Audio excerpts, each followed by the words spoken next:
Si estás por ver este episodio, probablemente eres un arquitecto y quieres vivir mejor de tu profesión, con más clientes, mejores proyectos y un despacho que no dependa solo de la suerte. Soy Daniel Jacobo y escribí Diseña tu libertad para eso, el paso a paso real que me hubiera gustado tener cuando empecé. Aquí encontrarás una guía de decisiones y herramientas que me hubieran ahorrado años de prueba y error. Si te hace sentido, escanea el QR y consíguelo hoy.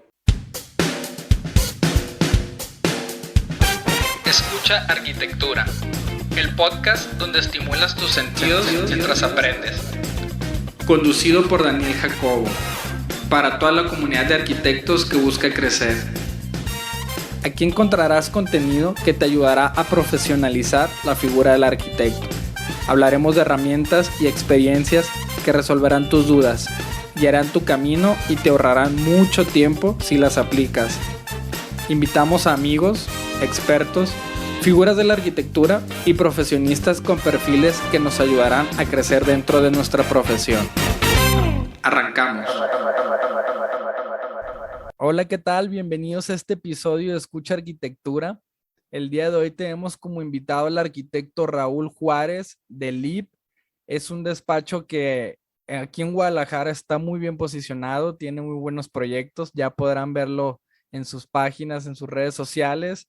Estoy muy contento de tener a Raúl como invitado. Él fue maestro mío en la universidad y es un gusto poder tenerlo aquí en el podcast como invitado, así que bienvenido, Raúl. ¿Qué tal, Daniel? Pues muchas gracias. Al contrario, a mí me da mucho gusto el haber recibido la invitación y tener la oportunidad de estar aquí charlando contigo. Muchas gracias.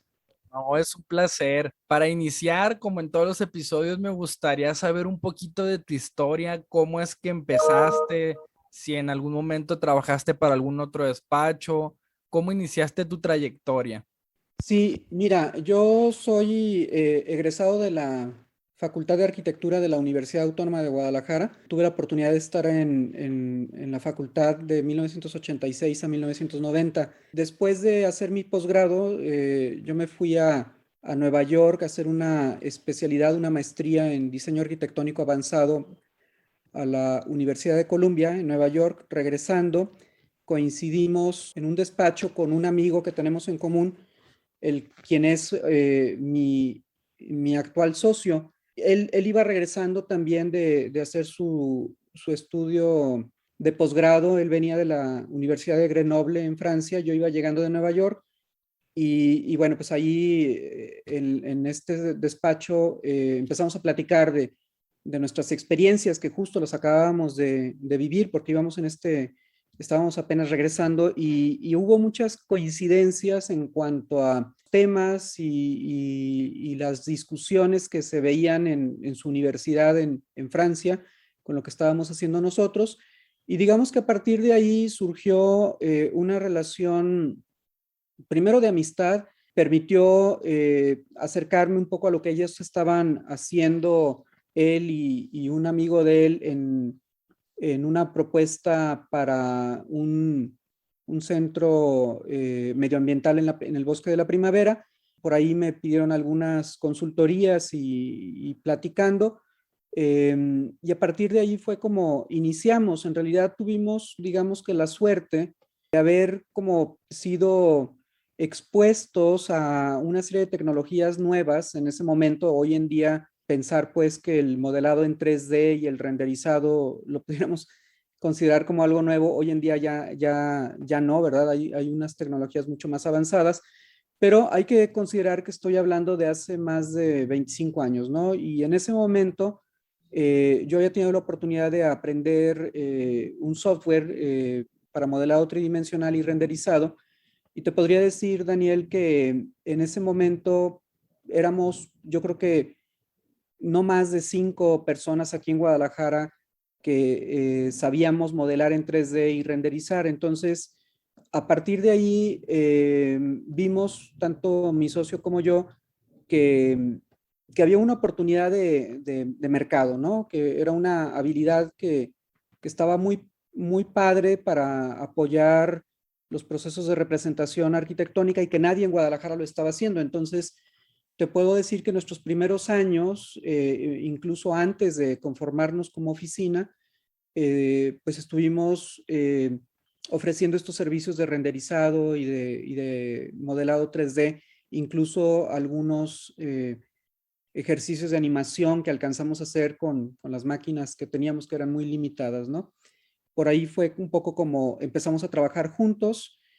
También esto nos dio una manera de aproximarnos a los despachos locales para ofrecer estos servicios, y tuvimos también la oportunidad de recibir de estos despachos sus proyectos para ser modelados en 3D, proyectos que nos llegaban en dibujos de AutoCAD.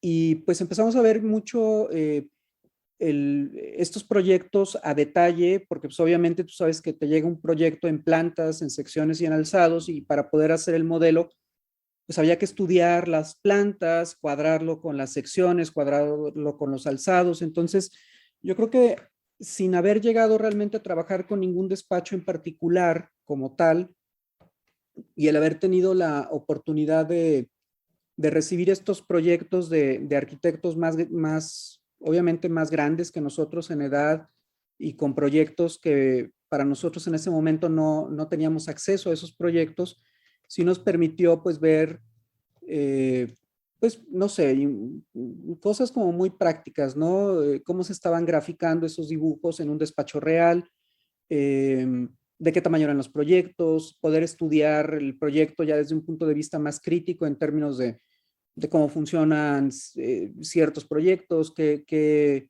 veíamos y criticábamos en esos proyectos en relación a no sé, cuestiones funcionales, circulaciones, escaleras o diseños de espacios de servicio, todo esto, a, con, con dibujos como te digo, de arquitectos que nos llevaban muchos años de experiencia, muchos años de edad.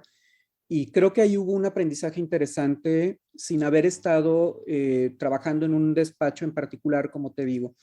Otra cosa que nos permitió ver esto es que invariablemente todos los proyectos que recibíamos para modelarlos en 3D venían con errores. Las plantas no cuadraban con los alzados no cuadraban con las secciones, y eso nos dábamos cuenta de inmediato porque había que poner toda esta información en un solo archivo que conciliara la planta con la sección y el alzado.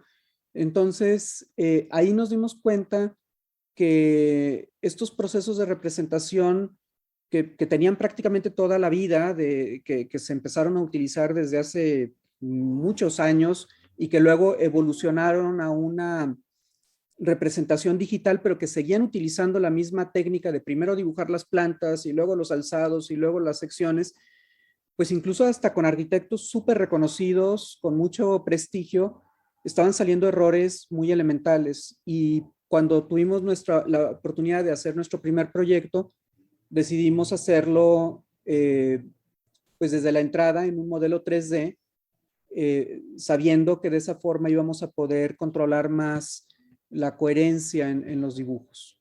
Digo, no sé si esto te explica así un poquito más o menos cómo empezamos.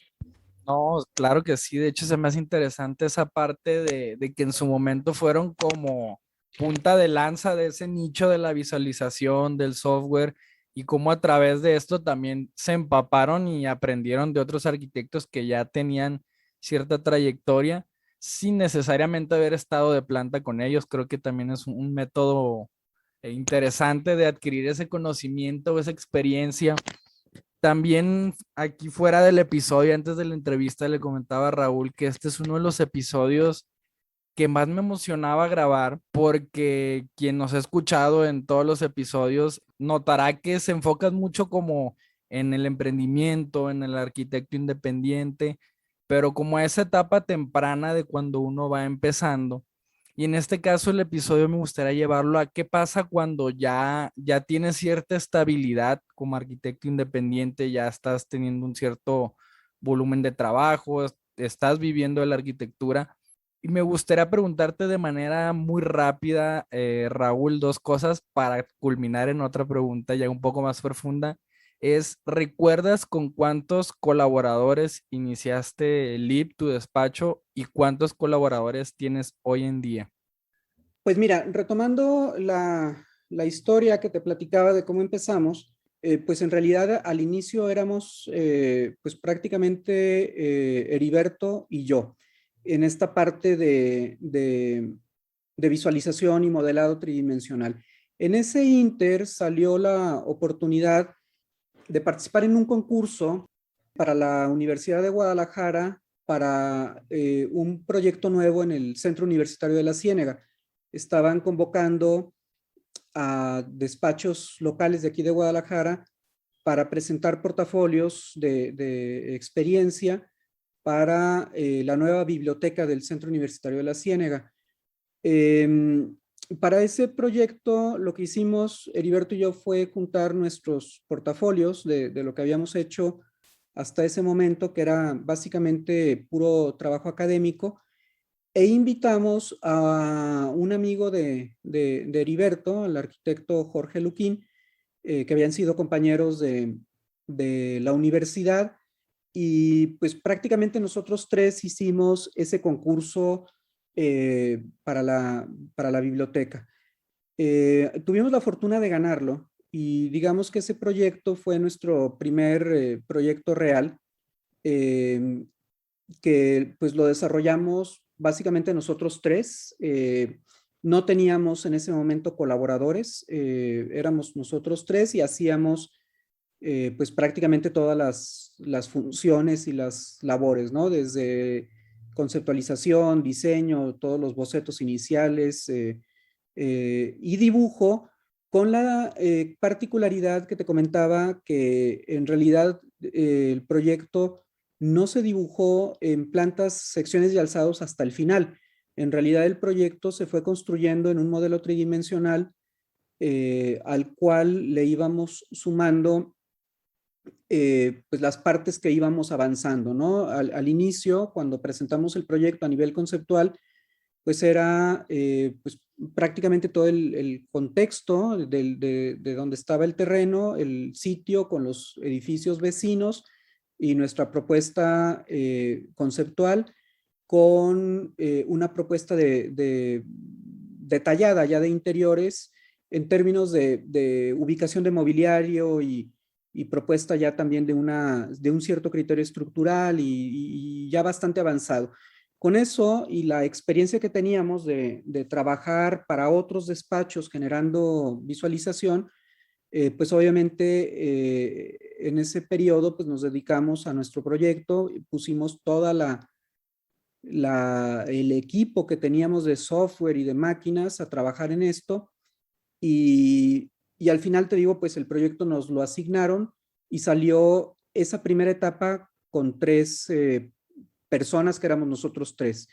Después tuvimos ahí la suerte de ser muy cercanos a Carlos Villaseñor, que es este amigo de mi socio, que fueron compañeros en la universidad, hicieron su tesis juntos y todo, y hay una relación de amistad con Carlos de toda la vida, que él estaba empezando con una empresa de gerencia de proyecto, gerencia de obra, y nos apoyamos en su empresa para que él nos ayudara con su equipo a sacar todo lo que fue el proyecto ejecutivo. Para ese proyecto ejecutivo participaron 4 arquitectos, pero no estaban, digamos, con nosotros, sino que eran parte de la estructura de Carlos. Y con Carlos, pues acordamos, pues hay un pago por el servicio y de esta manera pudimos salir en tiempo y forma con un proyecto bastante complejo y un proyecto muy grande, pues esa biblioteca andaba por arriba de los 5,000 metros cuadrados de construcción, con un proyecto pues bastante complejo por las dimensiones y el tamaño. Se tuvo que dividir en varios cuerpos estructurales diferentes, entonces teníamos juntas frías de construcción que vienen desde abajo. Fue un proyecto que se tuvo que cimentar con pilotes, entonces sí tenía su cierto nivel de complejidad. Y en ese caso, al final, el proyecto lo sacamos entre 7 personas, que éramos los 3 que participamos en la parte conceptual, más los 4 que se sumaron a ayudarnos con todo el proceso ya de dibujo de proyecto ejecutivo. Y bueno, pues en realidad siempre hemos sido una oficina boutique, una oficina muy pequeña. Nos ha permitido tener la posibilidad de crecer de acuerdo a los proyectos que traemos y a las necesidades de apoyo de colaboradores, y también de reducir el personal cuando pues, no hay tanto trabajo. Todos sabemos que esto, lo más complicado pues transitar por la libre con una oficina de arquitectura propia, pues es la incertidumbre de que hoy tienes chamba, pero pues mañana no lo sabes, ¿no? Digo, obviamente hay procesos de buscar clientes y demás para tratar de reducir esa incertidumbre, pero nunca existe como la certeza total de que el año que viene va a haber como trabajo. Entonces a nosotros, desde que empezamos, tuvimos esta organización que nos permite crecer y reducir nuestro personal según se vaya requiriendo. Y nunca hemos tenido más de, no sé, yo creo que en el momento en el que más colaboradores hemos tenido, habremos sido unos 10 arquitectos trabajando en la oficina, pero nunca hemos crecido mucho más de eso. Realmente nos hemos mantenido como una oficina pequeña. Claro, y aquí se me hace muy curioso porque siento que hablas como que han estado un poco compactos, pero en mi caso que soy un arquitecto independiente, yo no, o sea, 7, 10 personas, digo, tiene que ser un super proyecto, ¿no? Y justo eso es lo que te quería preguntar, que creo que ya respondiste en gran parte de cómo uno como arquitecto independiente da ese paso, ¿no? De cuándo dejo de ser yo solo y cuándo me consigo un socio o cuándo contrato a un arquitecto o cuándo subcontrato a dos, tres. ¿Cuándo es ese momento y cuál es la clave para dar el paso de decir yo soy yo solo y ahora tengo un equipo de 7, 10 personas? ¿Qué es lo que hay en medio? Es lo que a mí me tiene como con la duda, ¿no? ¿Qué tiene que suceder para que uno, porque yo, por ejemplo, tengo 2 años de arquitecto independiente y siento que estoy a gusto. Ha habido momentos donde sí he estado apretado, ha habido momentos donde no tanto, pero no ha habido un momento en que yo diga, ahora sí ya no puedo, necesito contratar a dos, tres, cuatro gentes. Y es lo que te quería preguntar, ¿qué tiene que suceder en medio para que uno diga, hay que dar así, ahora sí este paso, ¿no? De crecer el equipo. Híjole, pues yo creo que depende mucho de la organización de cada quien y un poco las funciones, ¿no? Del trabajo. Nosotros tuvimos la suerte de empezar nuestra oficina con el pie derecho, como te digo, porque incluso antes de que sacáramos pues acta constitutiva y se consolidara la empresa como tal y nos dieran RFC y todas estas cuestiones que ya le dan como formalidad a la empresa, tuvimos la oportunidad de ganar este concurso para la biblioteca la biblioteca central de ahí del Centro Universitario de La Ciénega, en Ocotlán.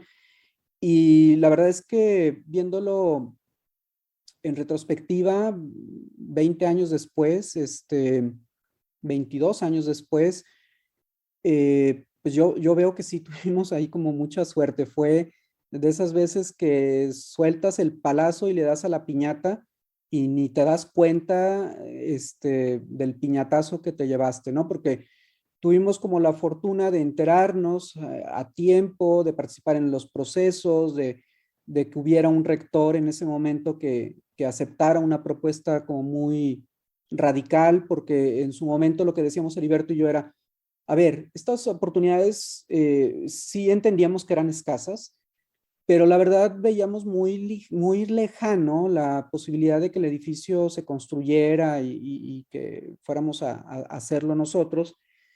Entonces decíamos, Heriberto y yo, bueno, ¿qué hacemos? O sea, hacemos un proyecto como muy correcto en el sentido de que sea fácil de comprender por el rector, con una geometría muy conservadora, un proyecto pues así, buen proyecto, pero muy funcional, que no nos va a garantizar ganar el concurso, o, o nos aventamos y hacemos un proyecto como nosotros nos gustaría hacer, dado que tenemos esta oportunidad como primer proyecto después de regresar del extranjero, y aprovechamos y ponemos en práctica pues, las cosas que estuvimos viendo mientras estuvimos fuera de México, que tampoco nos garantiza ganarlo, pero sí nos garantiza que al final nos vamos a quedar con un proyecto que nos va a satisfacer ponerlo en nuestro portafolio de proyectos y que nos va a dar gusto pues presentarlo o ponerlo en un website o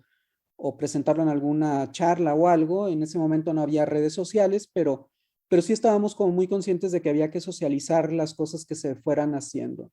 Entonces tomamos el riesgo de irnos por un proyecto mucho más arriesgado de diseño, de propuesta, y tuvimos la suerte de ganarlo. Y como te digo, Daniel, pues a nosotros nos permitió empezar con el pie derecho, con un proyecto muy grande que desde el inicio nos quedaba perfectamente claro que sobrepasaba la capacidad de producción de los tres, de Jorge, de Heriberto y de tu servidor, porque los tiempos que nos dieron para desarrollar ejecutivo eran bastante cortos y pues ahora sí que le mides ahí el tamaño al animal y dices, pues, o sea, por más que quiera, no puedo. No puedo no porque no tenga las capacidades, sino porque no tengo el tiempo para desarrollarlo.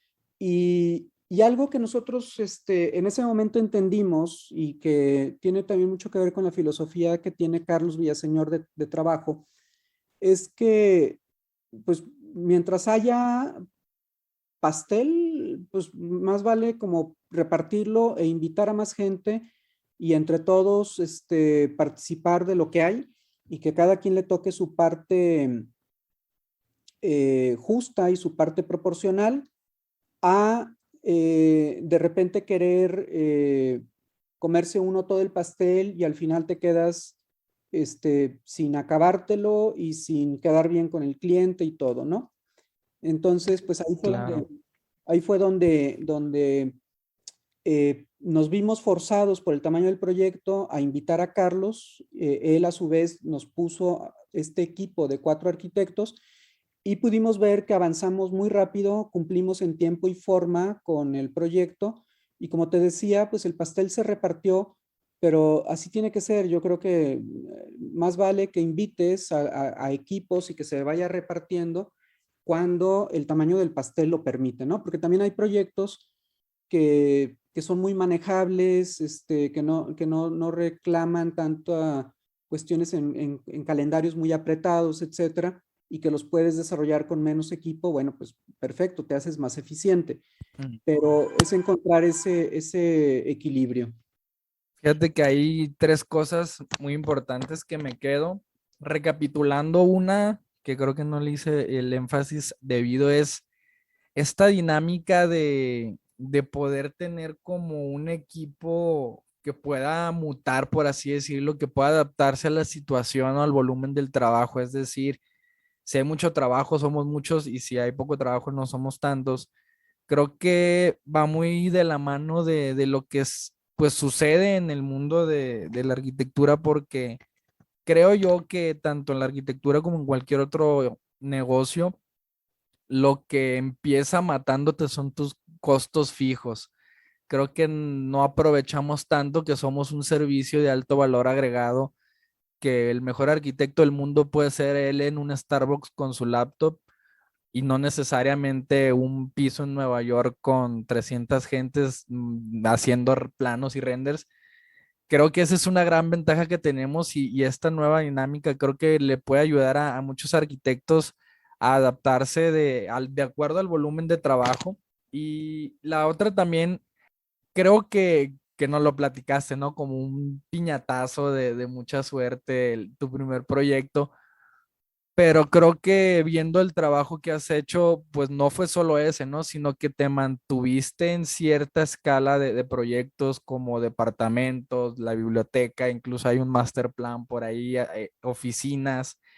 Y me gustaría preguntarte, ¿cómo puede un arquitecto independiente o un despacho chico o mediano empezar a conseguir este tipo de proyectos de mayor escala? Porque uno cuando inicia, pues, la remodelación de la cocina de la tía, o vamos haciéndole el roof garden al vecino, y ahora sí ya me cayó mi primera casa. Pero ¿cómo das ese salto de las casas a los depas o de las casas al master plan? ¿Cómo ha sido ese proceso?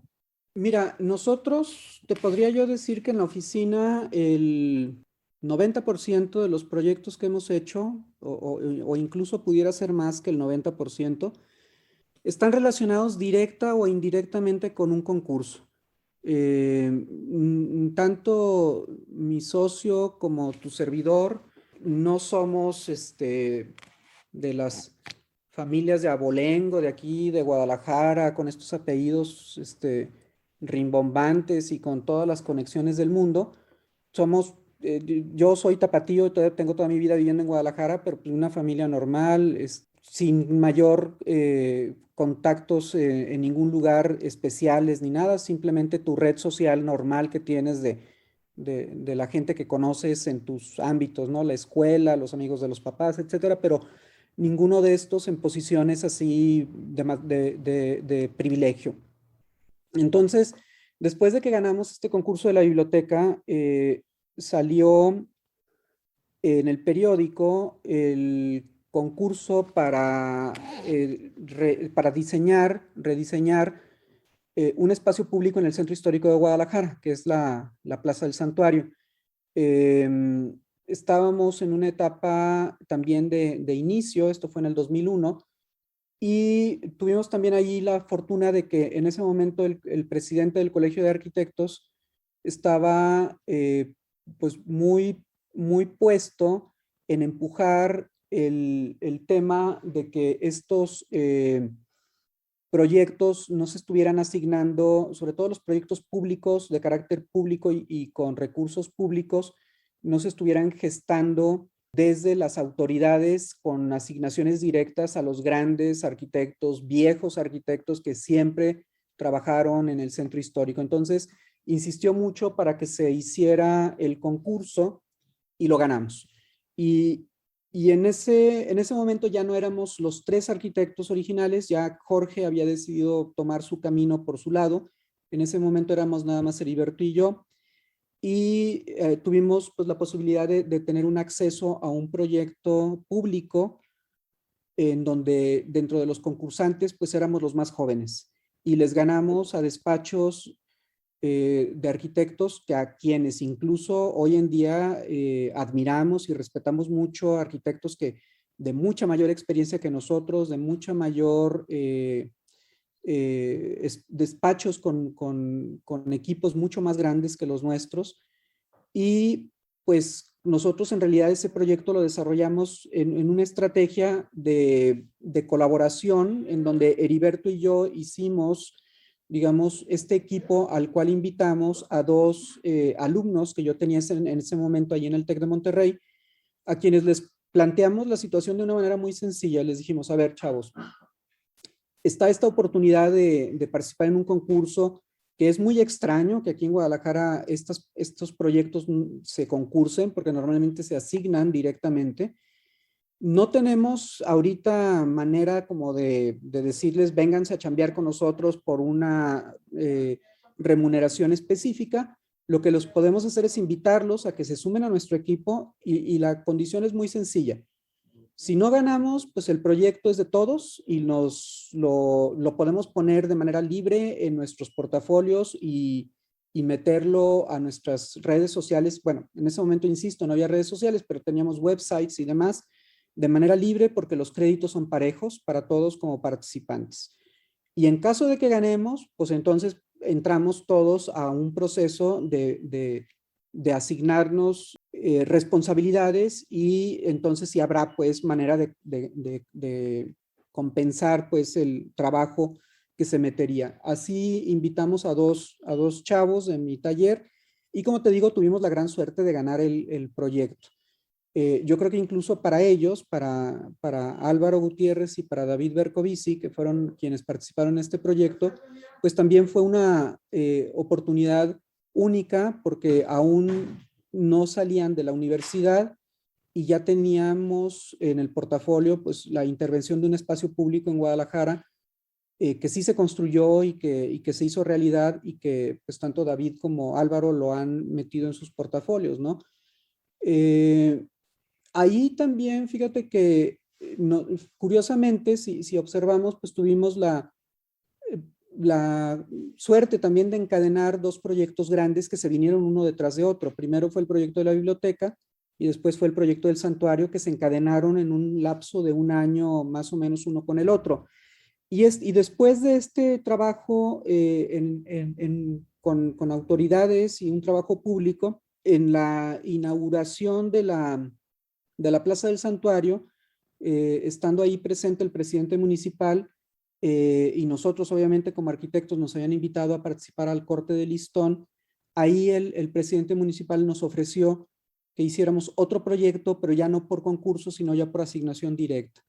Entonces de ahí yo diría yo que una cosa se encadenó con la otra y así es como hemos trabajado. O sea, los proyectos los buscamos en los concursos. Esos concursos nos dan a veces los ganamos, a veces no, pero aquellos en los que ganamos siempre traen detrás más cosas. O sea, no es solamente el concurso que ganas, sino que en ese momento generas tú una relación con un cliente que no lo tenías anteriormente y ese cliente te recomienda o con más personas o te invita a otro concurso o el mismo proyecto sirve como referencia para otros proyectos futuros para los cuales te buscan para invitarte a concursar.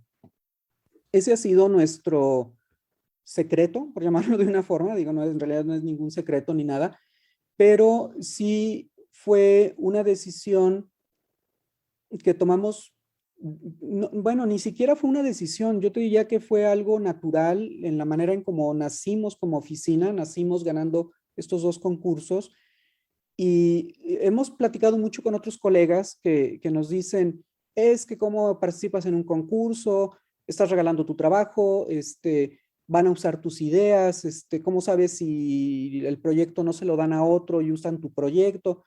Pues la verdad es que no lo sabes, y es un riesgo que hay que correr, pero nosotros la experiencia que tenemos y con todos estos proyectos que podrán ver después ahí en el website, pues todos, te digo, casi el 90% vienen o de haber sido ganados en un concurso directamente o como consecuencia de otro concurso previo que nos dio entrada a esos proyectos. Entonces, yo creo que al final la relación esta del costo y el beneficio y el riesgo que le pones realmente es insignificante en relación al beneficio que puedes obtener participando en estos concursos.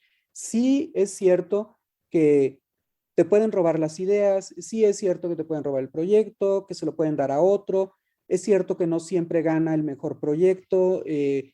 Hemos tenido todas esas experiencias, o sea, hemos tenido experiencias de que cuando ves el proyecto ganador dices, o sea, pero ¿cómo fue que este proyecto nos ganó? O sea, por más que trates de ver las cosas de manera muy imparcial y alejarte de tu proyecto, dices, es que no es posible que este nos haya ganado. Pero la verdad, cuando le pegas a uno, compensa a todos los demás. No sé si me explico. Porque Sí, obviamente claro. estamos concursando proyectos grandes, o sea, no estamos concursando para una casa de un cliente unifamiliar, etcétera. Y bueno, también hay de casas a casas, ¿no? De repente hay unas casas con presupuestos que dices, bueno, a este Puede ser una concurso, torre. a este concurso yo sí le entraría, ¿no? Pero me refiero que en una normalidad de una vivienda unifamiliar normal, etcétera, a lo mejor ahí la relación costo-beneficio no es tan atractiva, pero cuando ya estás pensando en proyectos mucho más grandes, te pones a pensar y dices, bueno, a ver, ¿cuánto le voy a dedicar? ¿Un mes de trabajo? Estos concursos normalmente los hacemos nada más Heriberto y yo, es decir, que son en su mayor parte esfuerzos que nosotros ponemos directamente y al final si pega, pues el beneficio es mucho mayor que el esfuerzo que le pusiste, ¿no? Y son proyectos que nos dan posibilidades de tener la oficina abierta durante un año completo y en ese año, pues vuelve a suceder el mismo fenómeno que en la biblioteca. Ya que ganas estos proyectos, dices, bueno, pues ya este proyecto, ahora sí que quererlo desarrollar nada más nosotros dos, pues no, porque tenemos otros proyectos, tenemos otras cosas que hacer, y aunque quisiéramos, no saldríamos en tiempo y forma. Entonces ahí es donde el equipo es cuando le vamos también calculando cómo andan, y si necesitamos más colaboradores, pues invitamos más gente, y si no, pues ahí repartimos la chamba para que a todo el mundo le toque más o menos parejo, y, y bueno, pues es un poco nuestro motor, ¿no? Realmente. Ok, qué importante porque considero que hay dos momentos complicados o difíciles en este camino. El primero creo que es arrancar, animarte, y el segundo es mantenerte. Y creo que esto que nos acabas de decir, igual te quiero hacer la pregunta por si hay algún otro tip que nos puedas dar, porque ustedes como despacho, si bien, si no me equivoco, tienen 20 años de trayectoria, ¿no? ¿Cómo hace un despacho para después de 20 años seguir vigente? Porque es sabido que la mayoría de las empresas o los despachos independientes solo viven 2 años. A los 2 años mueren debido a diversos factores. Entonces, ¿cómo puede un arquitecto con su despacho seguir vigente después de 20 años? Mira, hemos pasado por todo tipo de circunstancias. Nos tocó la crisis del 2008, que pegó durísimo. De hecho, tanto Heriberto y yo regresamos a México de nuestros posgrados en el 94, que fue a finales del 94, fue el famoso error de diciembre, que metió a México en una crisis gigantesca, que tuvo que salir ahí Bill Clinton a ayudarnos con un montón de dinero a salir de la crisis, y hemos estado pues brincando de crisis en crisis. Entonces, de alguna forma sabemos que no todo el tiempo va a haber, no va a haber ni proyectos, ni recursos, ni nada.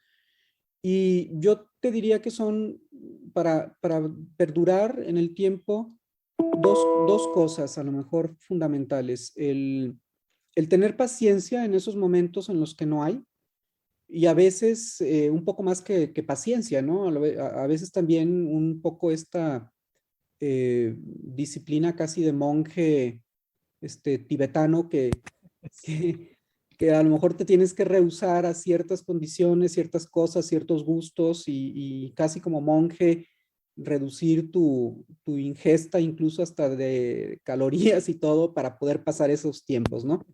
Que al final no es todo, no solamente es un tema de paciencia, también es un tema de circunstancias personales que te permitan como pasar un poco estos periodos. Y por otro lado, pues estar como siempre muy atento a por dónde va a venir un poco pues lo que sigue, ¿no? Nosotros hemos tenido también, yo te diría que en general hemos tenido mucha suerte en todo lo que hemos hecho, porque tuvimos un buen arranque con este proyecto de la biblioteca.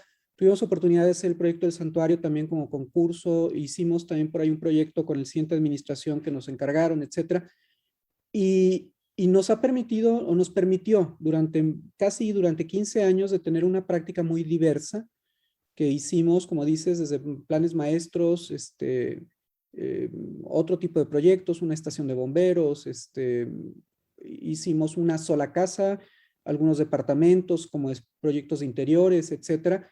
Pero ya en los últimos 5 años estamos haciendo, y no porque lo queramos, es un poco la condición y de responder a las condiciones del mercado, estamos haciendo en los últimos años 5, te diría que casi de manera exclusiva, pura vivienda vertical.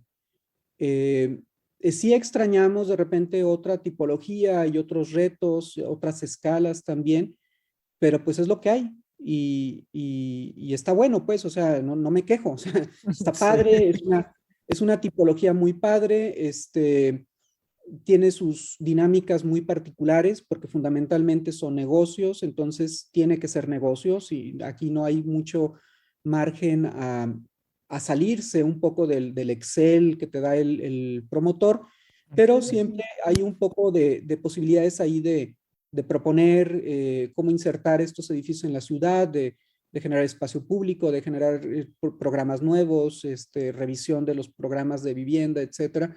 Y ha sido pues bastante enriquecedor este proceso que hemos tenido, pero es lo que estamos ahorita haciendo. Y no es como te digo que lo hayamos buscado, es un poco que salió una invitación hace unos años para un concurso en particular, lo ganamos.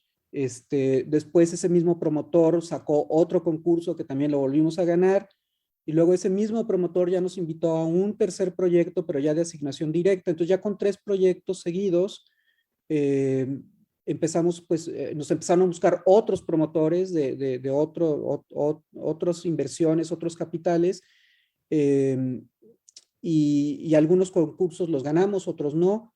Y los que ganamos, pues ahí van caminando. Y finalmente, hace unos años, 3 años específicamente, nos invitó Grupo Dalton, que es este grupo muy grande de promotores que primero tuvieron distribuidoras de autos. Fueron los que se trajeron Honda a México hace 30 años, y tienen distribuidoras Toyota y Kia y todo esto.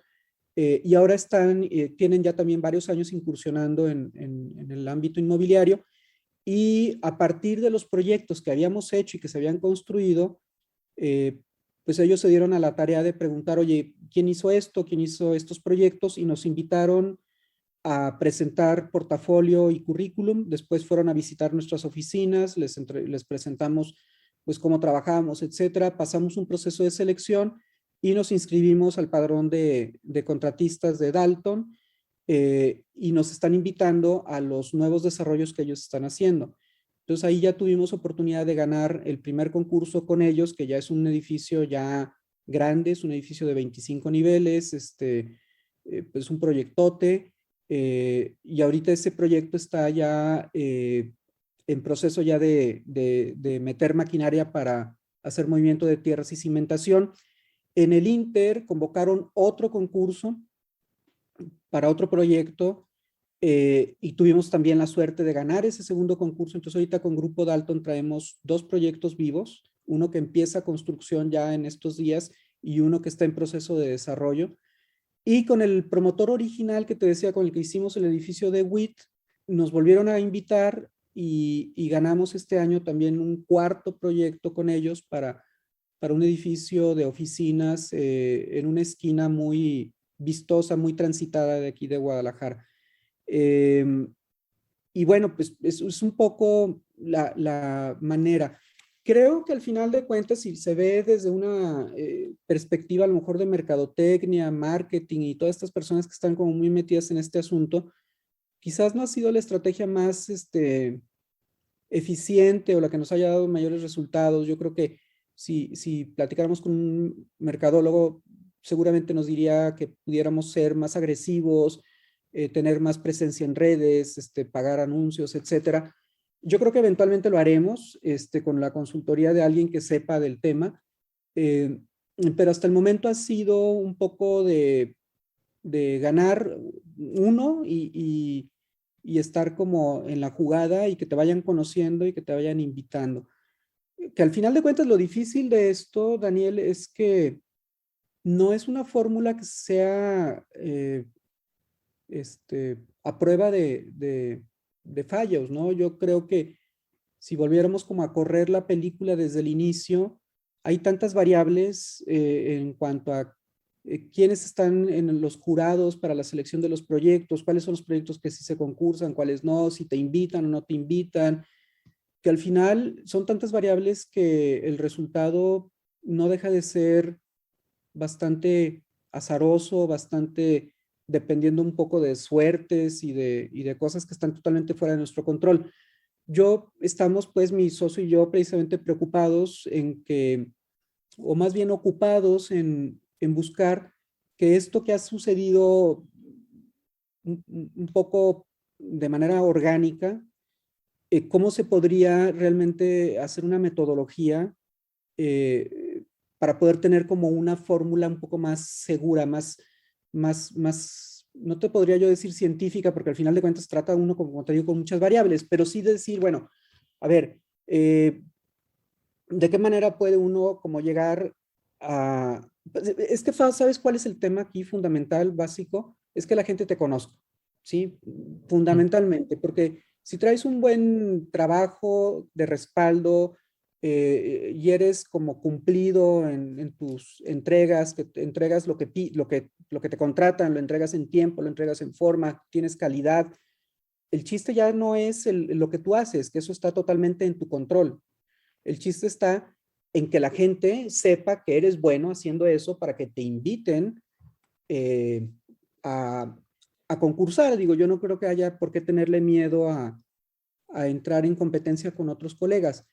Y ese es el tema que Heriberto y yo, que estamos muy conscientes de que nuestro desarrollo ha sido mucho suerte, mucho de estar en el lugar adecuado, en el momento adecuado, cosas que no las controlamos porque han sucedido. O sea, no es que tú digas, me voy a poner en tal lugar para que me vea a la salida el presidente y en Sí. ese momento le voy a entregar mi portafolio ahí a la salida. No, o sea, son cosas que han salido y estamos tratando de encontrar como cuál será ese camino, ¿no? Yo creo que allí a lo mejor un mercadólogo puede tener más capacidades de decir, a ver, si te pagas unos anuncios en redes sociales o si te anuncias en Facebook o si te contratas un community manager para que te maneje el Instagram o no lo sé, porque no lo hemos hecho en realidad y creo que ahí es algo que queremos empezar a hacer para precisamente tener un poquito más de certeza de que el día de mañana va a haber chamba, ¿no? Porque siempre, independientemente de todo, siempre existe esa preocupación de,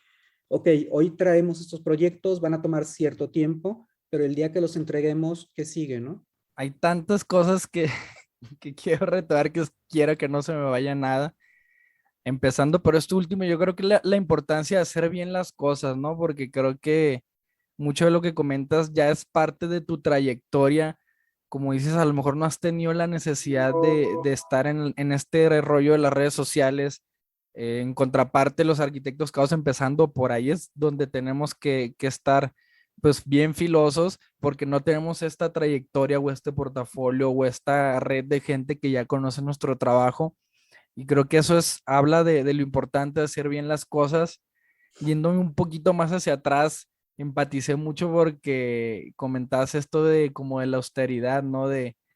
No sé si esta conversación la tuve con mi novia o con mi papá, pero cuando recién empecé, yo dije, es que tengo el miedo a la incertidumbre a tal grado que a lo mejor me puede estar yendo muy, pero muy bien y me va a dar miedo el gastar o el mejorar mi calidad de vida porque no sé cuánto me va a durar, no sé si ese muy bien es 2 meses, un año y después qué es lo que viene, ¿no? Y es algo que también me gustaría preguntarte porque incluso a mí que llevo una muy corta trayectoria ya me ha pasado, me imagino que tú lo has vivido muchas veces y más que en el aspecto económico, que creo que incluso está bueno por un episodio, en el aspecto mental, psicológico, ¿cómo haces para superar estas subidas, por ejemplo, ya incluso hasta en el ego, este mes o este año me fue increíble, tuve 10 proyectos al mes o uno, me fue muy bien. ¿Y qué pasa cuando esto baja, no? De que ya no estoy teniendo el mismo volumen de trabajo, ¿qué me está pasando? Porque ya no tengo estos proyectos, porque si antes tenía departamentos, ahora solo estoy agarrando casas, o porque si antes tenía casas, ahora solo estoy haciendo remodelaciones. ¿Cómo superar como estos bajones? Porque evidentemente en algún punto va a volver a subir y en algún punto va a volver a bajar porque no puedes estar siempre como al tope. ¿Cómo lo superaste, sobre todo en el aspecto mental, ¿no? De qué pasó, de que estaba muy bien y ahorita ya como que bajó un poco la carga de trabajo, porque creo que es muy difícil separar lo laboral de lo personal. Si el despacho está bien, tú estás bien, y si el despacho está mal, pues tú estás mal, ¿no? Creo que es muy difícil. El despacho anda muy mal, pero yo en lo personal estoy a toda madre. Creo que eso es muy complejo. No sé si nos pudieras ahí como dar un consejo de cómo lo has sobrellevado. Híjole, pues no sabría decirte así en puntual cómo es creer pues en el proyecto, ¿no? De que lo que estás haciendo sí está cumpliendo pues con una función en la sociedad, es decir, que hay alguien que te necesita y que te va a buscar para que le ayudes a resolver un problema. Y obviamente pues ahí están pues las personas, ahí están los clientes. Nosotros hemos estado siempre como muy metidos, digamos, en el tema de nuestro propio portafolio de proyectos y lo hemos hecho, yo creo que hacemos un portafolio por año, más o menos, porque empezamos, le damos un formato y, y luego lo usamos para llevárselo a los clientes y mostrarlo y todo, y luego de repente como que ya no nos satisface mucho y entonces, o ya hay proyectos nuevos que meter al portafolio y entonces para meter proyectos nuevos, luego decimos, no, mejor cambiamos de formato y usamos el mismo material en otro formato y luego hemos hecho la página web, la hemos hecho como 5 veces.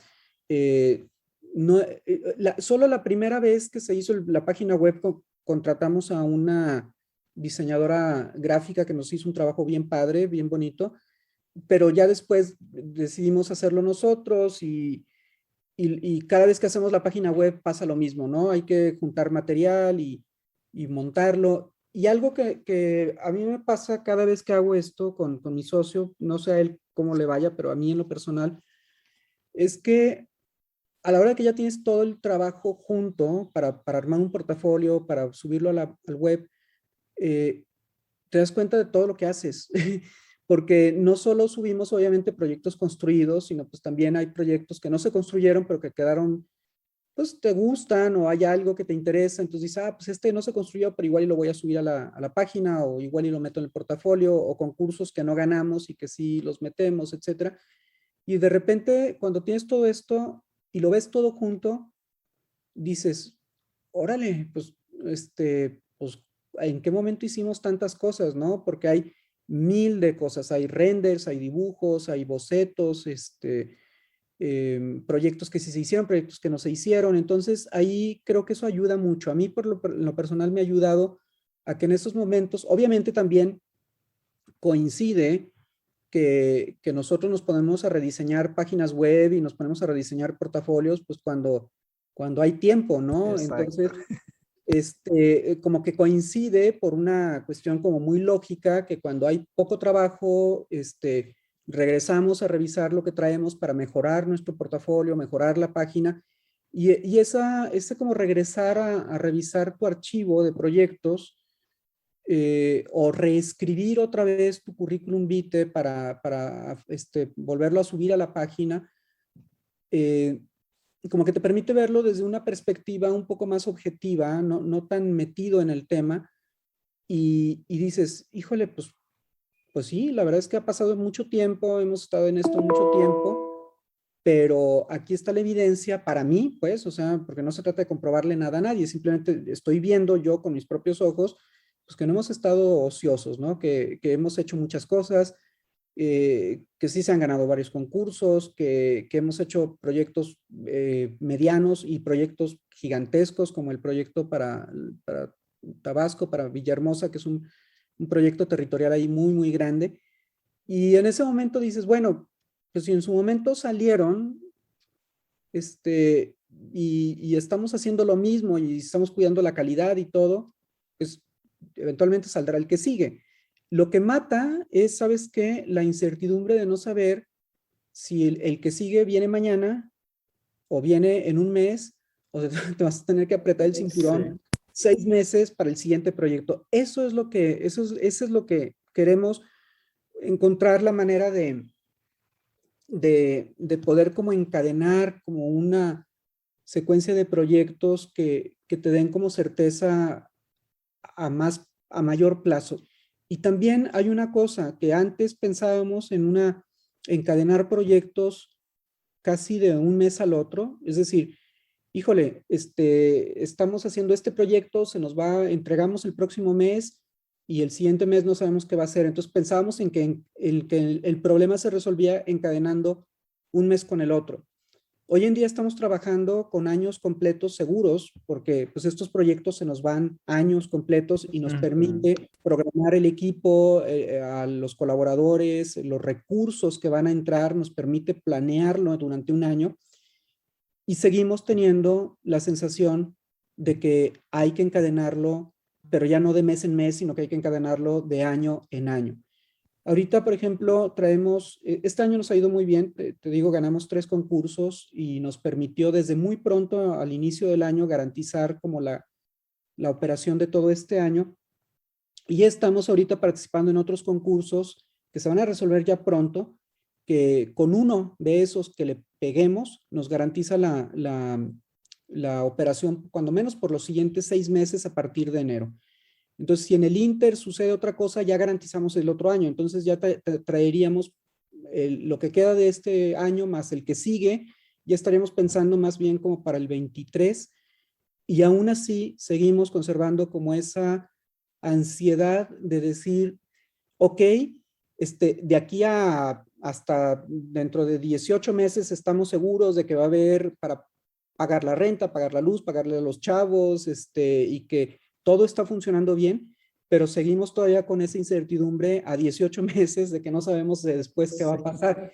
Y yo creo que es un poco el camino, un poco como el caballo que trae como la zanahoria colgando enfrente, que conforme vas avanzando nunca vas a llegar como a ese punto. Yo creo que incluso si pudiéramos tener como una cartera de proyectos a 5 años, igual seguiríamos pensando, ok, de aquí a 5 años está, pero ¿qué va a pasar después, no? Y no sé, digo, a lo mejor es parte de algún tipo de maleficio que traemos ahí, pero no, a lo mejor no de los arquitectos en general, ¿no? Yo creo que un poco de cualquier profesión o de cualquier ámbito en la vida en la que quisiéramos tener todo bajo control y saber que todo va a estar bien y todo, pero pues la vida es que ni siquiera la vida es así, ¿no? Estamos pensando a meses hacia adelante y no sabemos ni siquiera si vamos a tener la oportunidad de estar o no. Entonces, pues no sé, yo, ¿qué te puedo decir así ya como para cerrar esta última pregunta que me haces, y no extenderme mucho? Pues yo creo que es confianza en lo que estás haciendo, de que estás haciendo las cosas bien. De vez en cuando repetírtelo o confirmártelo a ti mismo, a lo mejor con estas revisiones de lo que has hecho en cierto periodo de tiempo. Yo creo que a mí, cuando menos, me ha ayudado mucho a ver que el tiempo no pasa en balde, que se están haciendo cosas y que ahí están. Y pues a lo mejor un poco de fe, ¿no? De que las cosas pues, van a seguir bien y que habrá pues siempre alguien que te buscará para que le ayudes con algún problema muy específico, ¿no? No, no sé, creo que por ahí un poco va el tema. Claro, y qué interesante porque esta plática yo siento que la he tenido mucho en fiestas, en cenas, de que el ser humano nunca se siente como suficiente ni completo. Como bien comentas, nos podrían garantizar la agenda a un año, 5, 10, y aún así vamos a estar pensando, ¿y después qué viene, no? Y después de esos 10 años, ¿qué va a ser de mí o qué va a pasar? Siempre estamos buscando el querer más, incluso aunque ya lo logremos, porque a mí ya me ha pasado que en en las metas de este año yo decía, pues la veo ambiciosa, pero esta es mi meta de este año. Afortunadamente ya la cumplí y aún así digo, ¿y ahora qué? Ahora pues podría estar haciendo más, ¿no? Porque aunque ya la cumplí, quiero seguir haciendo más y sigue esta incertidumbre. Si me hubieran dicho a lo mejor a inicio de año, lo que quieres hacer al año lo vas a hacer a medio año y el otro medio año no vas a hacer nada, a lo mejor suena, pues qué a gusto, ¿no? Pero en realidad no es así, siempre uno está buscando como el querer hacer más, siempre seguir creciendo, no estar a gusto en la comodidad, pero también es buscar ese equilibrio porque también creo que no es sano esa parte en la que pues nunca vas a estar a gusto, nunca vas a disfrutar lo que ya lograste y creo que eso también es muy importante y aprecio mucho tu comentario a esta pregunta. Cambiando un poquito de tema, habíamos comentado que tienes como socio o aliado a la empresa MTQ de Carlos Villaseñor. Me gustaría preguntarte cómo se dio esa relación y en qué consideras que se han beneficiado. Pues mira, como te decía muy al inicio de la plática, Carlos fue compañero de Heriberto en la Universidad de Guadalajara. Ahí hicieron ellos su amistad y era tan cercano, digamos, en esta amistad personal con Heriberto que cuando llegó el semestre de hacer su tesis, pues ellos dos trabajaron juntos y presentaron el mismo proyecto de tesis, porque lo hicieron en equipo ellos dos.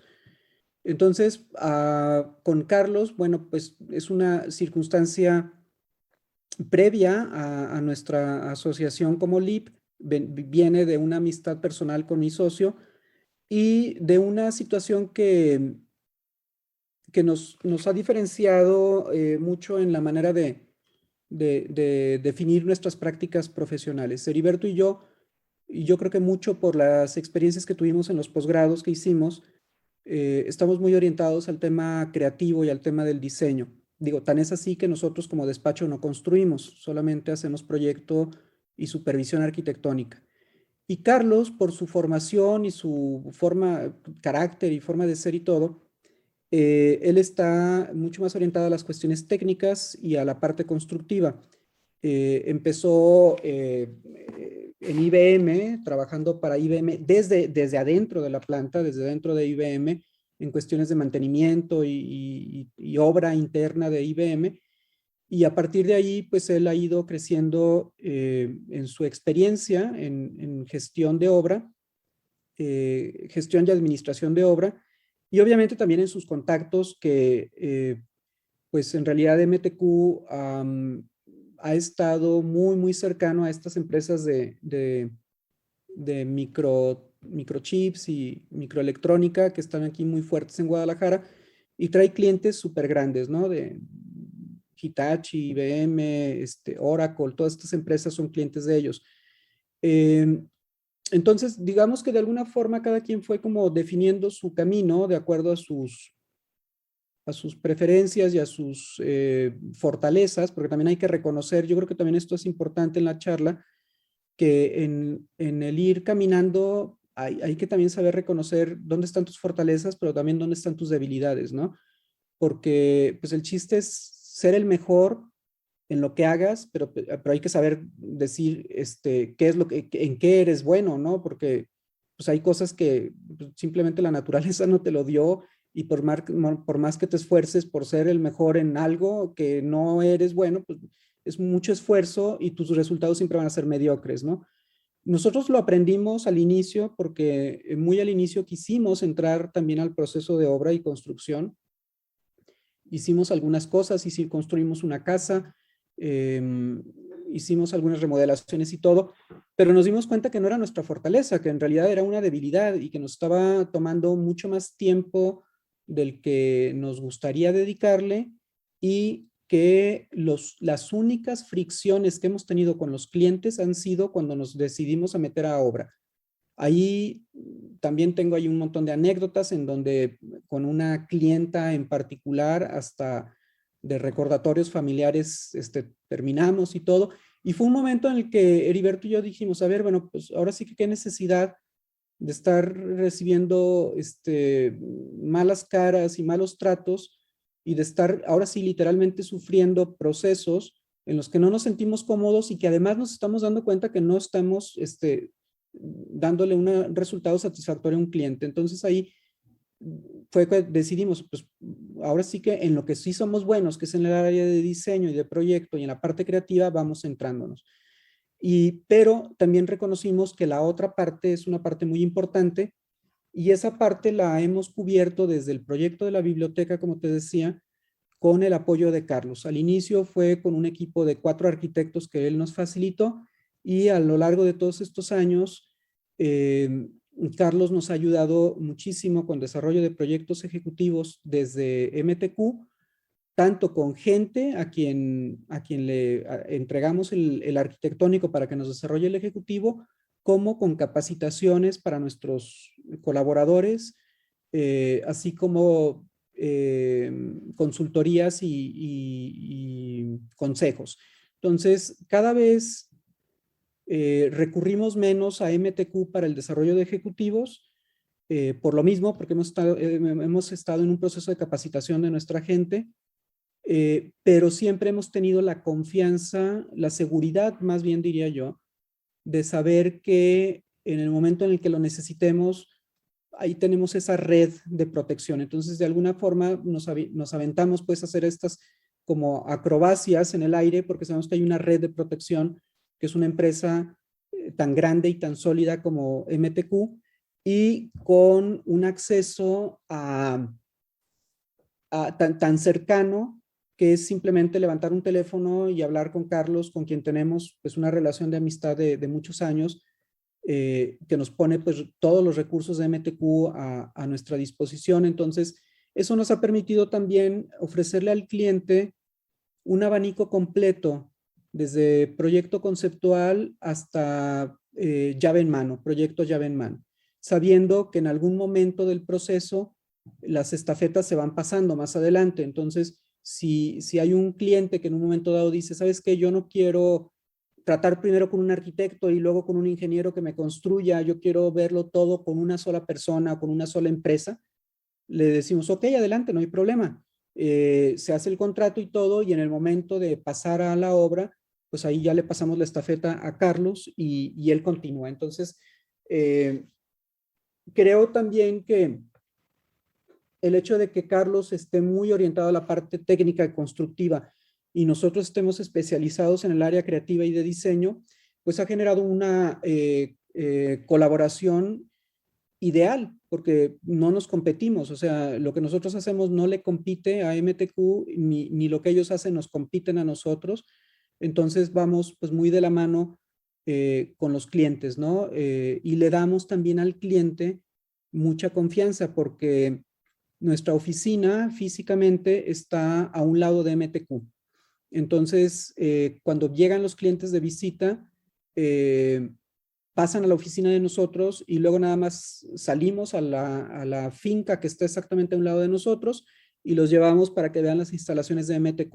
Y ahí pueden ver que pues tenemos equipos de proyecto ejecutivo, equipos de ingenieros para proyectos de instalaciones, ingenierías mecánicas, estructurales, que tenemos proyectos de análisis de costos, que hay ahí toda una infraestructura de un departamento jurídico, administrativo, contadores, etcétera, y que la parte creativa, que obviamente por la misma característica de las actividades que hacemos, pues se centra muchísimo en Heriberto y en mí.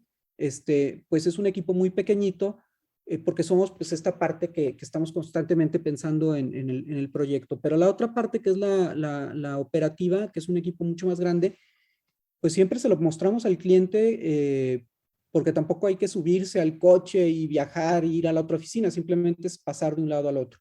Ahora, tú te preguntarás por qué estamos tan cercanos a MTQ físicamente, oficina con oficina.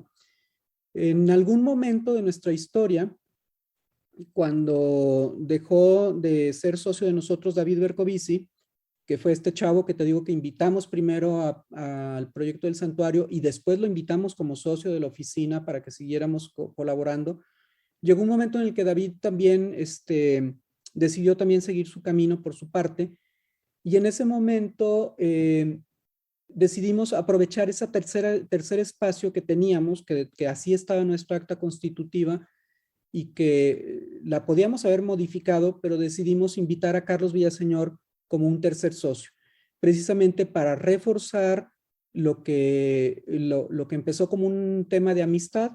Entonces, esto también nos ha permitido que Carlos vea que también tiene pues intereses con nosotros en LIP, que si a LIP le va bien y al final del año, cuando se hace el reparto de utilidades, pues él va a tener su parte también. Entonces, él es socio, no participa, digamos, en los procesos de proyecto, porque él ni tiene el tiempo, ni tampoco tiene tanto interés de estar como metido en los procesos de proyecto, en los procesos creativos, pero sí que nos ayuda muchísimo en la parte técnica, y además sabe que hay una parte en la que él está participando como socio, que yo casi te definiría que la función de Carlos ha sido un poco como socio técnico, socio capitalista un poco, porque también ha metido capital a la empresa, y Y pues de alguna manera esto ha funcionado muy bien. Y volvemos otra vez a lo que te decía muy al inicio de la charla. Es como saber que si hay pastel, pues vamos repartiéndolo. O sea, no es como decir, es que este es mi pastel y yo lo quiero solo para mí y aquí yo me voy a comer todo el pastel yo completo, porque al final ni te lo comes y tampoco hay como esa dinámica de compartir. Y yo también creo que al final de cuentas esto que tú das así, que compartes y que invitas a colaboradores y que pues, un poco lo que pasó con mis alumnos, que los invitas y los incorporas y haces participar a más gente, yo sí creo que al final también hay como un regreso, ¿no? De estas cosas que se te regresan en más y que sabes que al final también las vas a repartir y vas a generar como pues un poco más bienestar para más personas, ¿no? Claro, y fíjate que me siento muy empático con esa situación porque me pasó muy similar. Yo también no construyo y la única fricción que he tenido con clientes fue construir y al igual que tú dije, no es mi fuerte, no lo estoy disfrutando y creo que es una dinámica muy buena eso que dices porque creo que es y se respeta que hay arquitectos quien diseñan y construyen y si se les da buenísimo. En mi caso, a mí yo lo que me apasiona es el diseño y la construcción, no tanto, entonces yo creo que esta dinámica es más fuerte, ¿no? Es mejor alguien muy bueno y muy enfocado en diseño y alguien muy enfocado en construcción que alguien que se está diluyendo en todo y como que queriendo abarcar todo para poder quedar bien. Si hay gente que lo puede hacer, pues es buenísimo, pero es una dinámica muy buena, yo creo, y el compartir también creo que energéticamente es algo que nunca, creo que nunca alguien se siente mal después de haber dado algo, ¿no? Después de ayudar energéticamente, creo que eso también siempre se regresa. Y para terminar, me gustaría preguntarte, ya esta pregunta creo un plan un poquito más personal. Me interesa porque eres alguien que ya está avanzado en su trayectoria y me gustaría escuchar esta respuesta desde tu perspectiva, porque es algo que yo me lo pregunto y aún no me lo sé responder. Quisiera saber qué te motiva a levantarte y seguir trabajando. Es decir, ¿hay alguna aspiración de tu despacho hacia dónde quieres llegar o existe un hasta aquí es suficiente? Poniéndolo en otras palabras, yo, Raúl, voy a dejar de trabajar el día que tengo un Pritzker o el día que llegue a esta meta financiera o el día que llegue a esta meta de trabajo o simplemente yo me voy a morir trabajando. ¿Cuál es tu perspectiva que dices, yo me levanto y sigo trabajando por esta razón? Porque ya tienes tanto tiempo de recorrido y trayectoria. Pues no sé, mira, bueno, sí, en realidad sí sé, más bien lo que no sé es si es, dudo mucho de lo que dices en realidad en términos de en dónde estamos y todo. Yo creo que siempre me he sentido como que estamos empezando y que todavía hay mucho que hacer y que lo mejor todavía está por venir y que un poco también lo que decíamos hace rato de que no, por mucho o poco que esté en el portafolio, como que no es suficiente, pero no desde un punto de vista de ambicionar nada particular, simplemente porque como es algo que me gusta hacer, pues como que quisiera pues que siguieran llegando más proyectos y más cosas y seguirlas haciendo. Por otro lado, yo veo, y ojalá sea el caso de todos, pues como personas y demás, pero yo, por ejemplo, que hay arquitectos que han sido muy longevos, ¿no? Que está señor John Ming Pei, que murió hace unos años, no sé cuánto, murió de 90 y tantos años, no sé cuántos murió.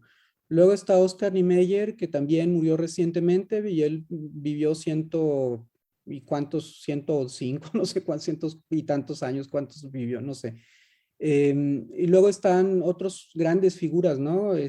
Frank Lloyd Wright, que tenía 90 años cuando estaba haciendo el Guggenheim, por ahí, pues no tengo el dato exacto, pero sí era ya una persona bastante mayor cuando estaba en construcción el Guggenheim de Nueva York. Eh, Ahí está también Frank Gehry, que ya la última vez que lo vi, pues ya es un viejito, la verdad.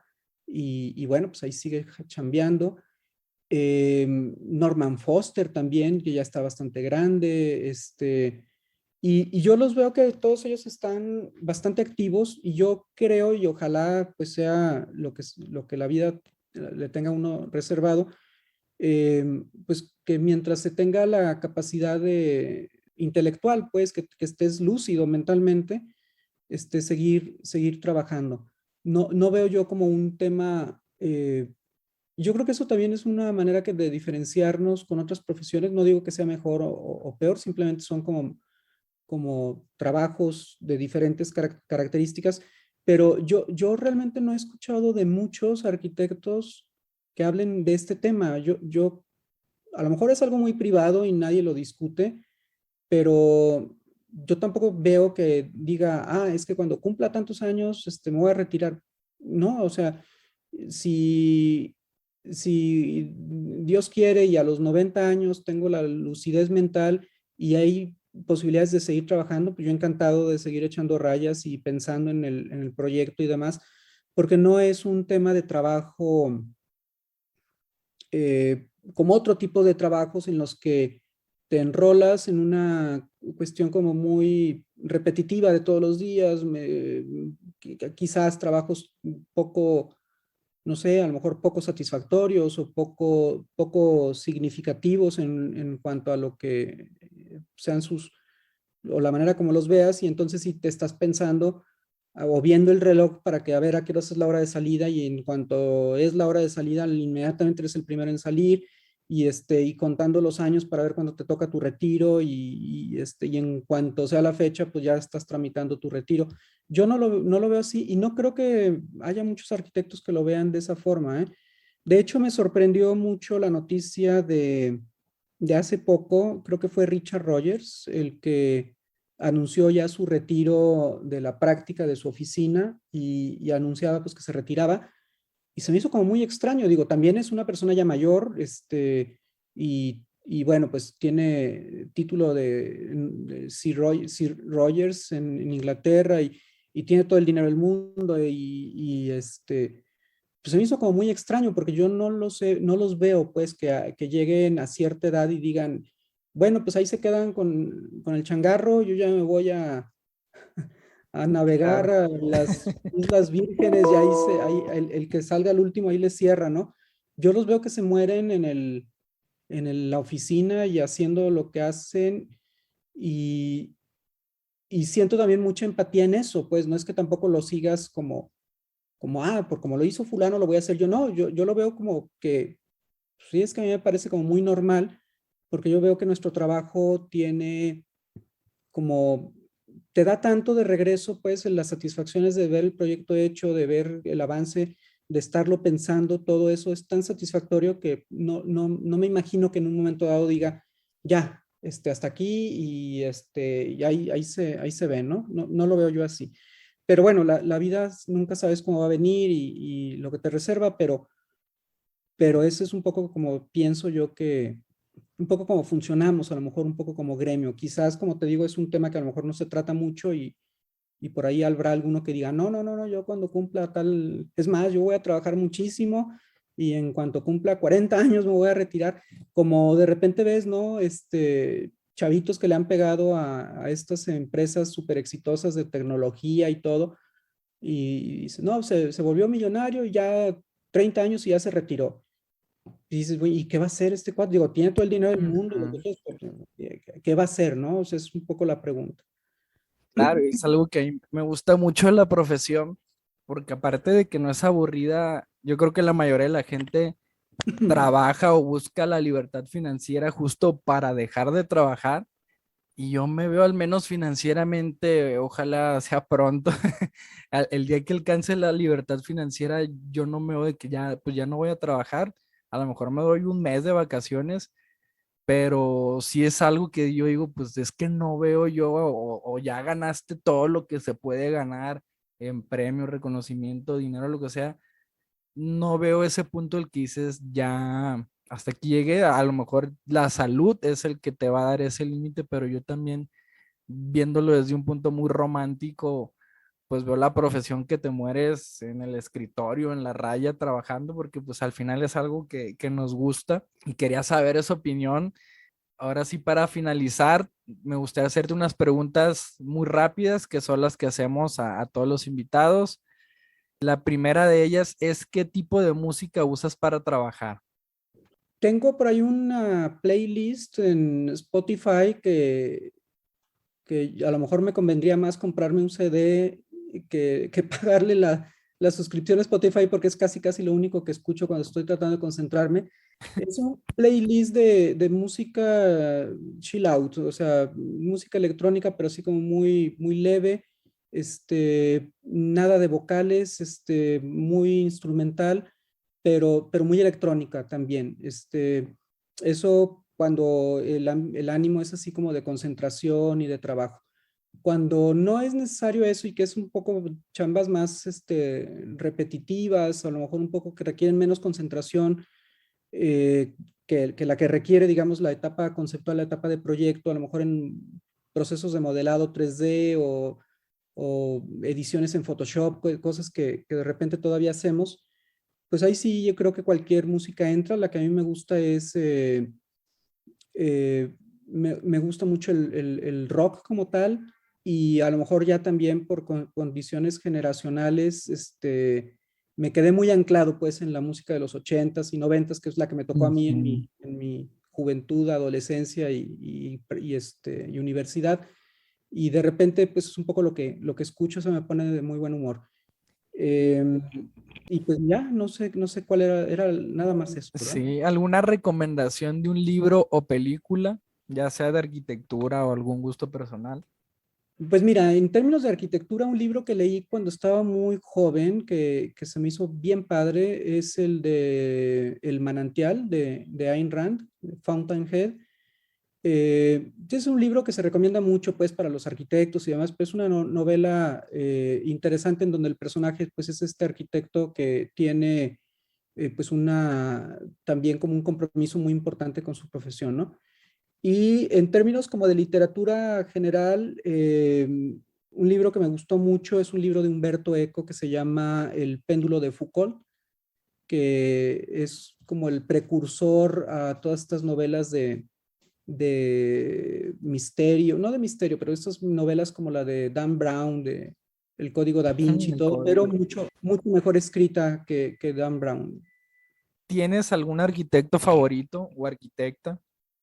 Híjole, esa es una muy buena pregunta. Fíjate, yo como arquitecto o arquitecta, en lo específico, te podría dar una lista de nombres, pero lo que sí tengo como una visión de lo que me atrae como términos de arquitectura es la producción de vanguardia en la arquitectura. No sé si también tenga mucho que ver con la exposición que tuve, a la que estuve expuesto, pues yo como estudiante en Columbia, en donde tocó ver ahí de primera mano lo que estaban haciendo arquitectos como Bernard Tschumi, que era el director de la escuela, o como Stephen Hall, etcétera, que son muy diferentes entre sí, pero que al final de cuentas había en ellos, en todo este grupo de profesores que tuve en Nueva York, una gran preocupación por la vanguardia como no entendida como un tema estilístico, sino como un tema de empujar la frontera de la arquitectura mucho más allá de lo que convencionalmente creemos que es la arquitectura.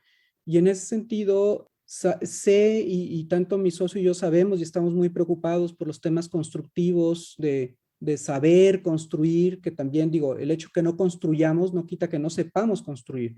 O sea, eso también me gustaría Claro. aclararlo.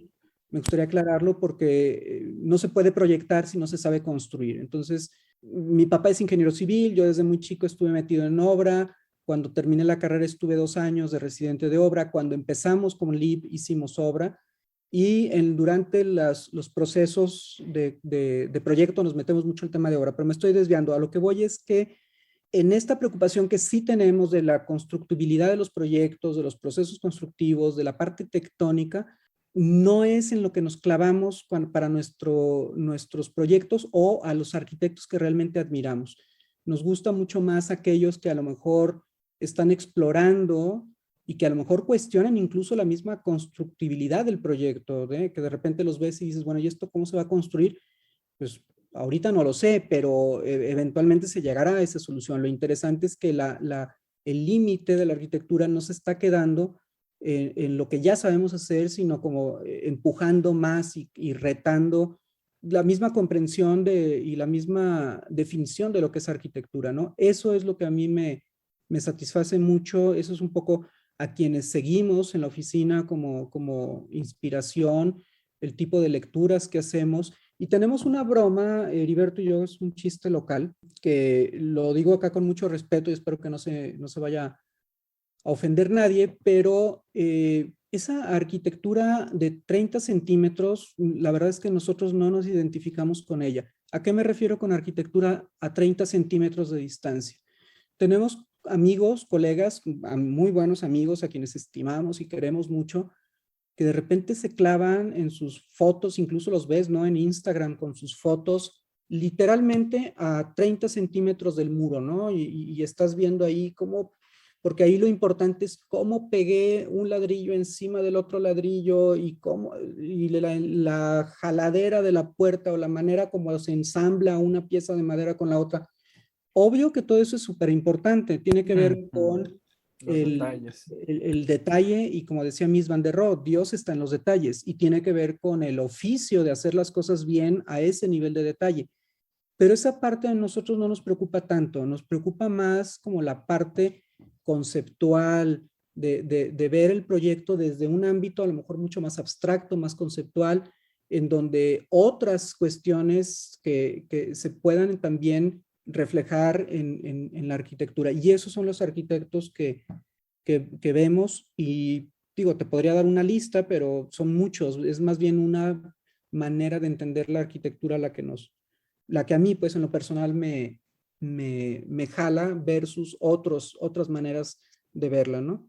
Y por último, si no fueras arquitecto, ¿qué serías? Fíjate que ahora que he tomado a propósito también de variar estímulos y de buscarle por otras maneras de hacer y de estar en el ámbito de la arquitectura, tomé la responsabilidad de la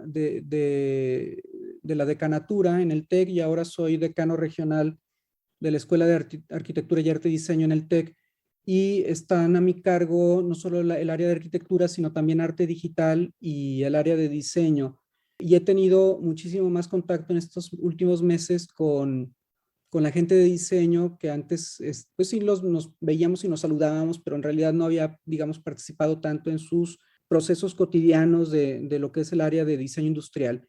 Y yo creo, por lo que he visto que hacen y por un poco también por mi experiencia en centro de diseño en la Autónoma, que convivíamos con gráficos y con industriales, que de no haber sido arquitecto yo creo que hubiera sido diseñador industrial. Es una disciplina que se me hace Muy bien de la padre mano. y que, y que son cosas que a lo mejor más adelante me gustaría hacer, ¿sabes? Me gustaría en algún momento dado tener el tiempo de, no sé, diseñar una silla, por ejemplo, diseñar algo de mobiliario. Me atrae mucho, por ejemplo, el diseño de joyería. Nunca lo he hecho, pero la escala de la joyería se me hace una escala bien padre porque es justamente la escala opuesta de la arquitectura, ¿no? Micras. Entonces, pues no sé, esto es una pregunta difícil, pero sí creo que estaría ligado a cualquiera de estas expresiones del diseño. Muy bien. Pues para finalizar, Raúl, me gustaría mucho agradecerte tu tiempo, porque sé que eres una persona muy ocupada que en lo profesional, también en la parte académica. Entonces, agradezco de verdad mucho el tiempo que te has dado para poder estar con nosotros en este episodio. Creo que has compartido información de mucho valor, que sé que más de alguno que nos escucha, pues algo va a rescatar y nos va a ayudar para este camino que es el camino del arquitecto y de verdad muchas gracias por estar aquí. No, hombre, al contrario, te agradezco a ti la invitación y pues a la orden, seguimos en contacto. Muy bien, no sé si gustes compartirnos tus redes sociales, si alguien te quiere seguir o contactar. Sí, de memoria, dejar ver si me acuerdo. Mira, la página web es www.leap.mx. Leap es LEAP. Y ahí en la página web están datos de contacto para Facebook y Twitter e Instagram. Perfecto, igual yo los invito a seguirme a mí en mis redes sociales. Me pueden encontrar en Instagram como Daniel Jacobo-arquitecto o @escucha-arquitectura y en Facebook como Daniel Jacobo Arquitecto y se pueden unir al grupo de comunidad de arquitectos emprendedores. Les agradezco que hayan escuchado el episodio y nos vemos en el siguiente.